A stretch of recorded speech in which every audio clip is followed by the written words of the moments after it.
Italia. I want to present you with my book, The Basic Art of Italian Cooking. We enjoyed our stay molto here in Orvieto. No, sta proprio in Monte Rubialia. Monte Rubialia. E we ha mangiato tanto bene tonight. And we had a wonderful cooking class also. We enjoyed tanto our stay here in Orvieto in Monte Rubialia. Spero che you will come visit us in Well, no, I will come, no worry. And teach everybody all your secrets. I'm not good as you. You are the chef. So you're better than me. I know. I have to learn from you.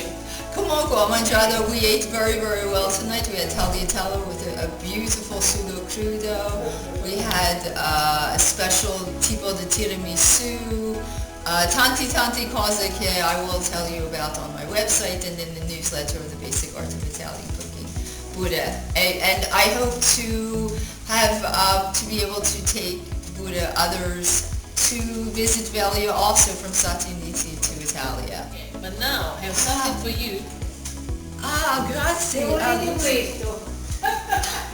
Questo is handmade. It's made from nonna. This is made with wickers. It's very beautiful. Grazie tanto. Questo is very beautiful to bring back to Stati Uniti. Handmade. Che cosa? Sì, questo io ho scritto con effetto stima. Grazie. Cucina è semplice e originale e molto Thank you. Grazie tanto. so much. I'm very excited. Thank you very much also. Very excited.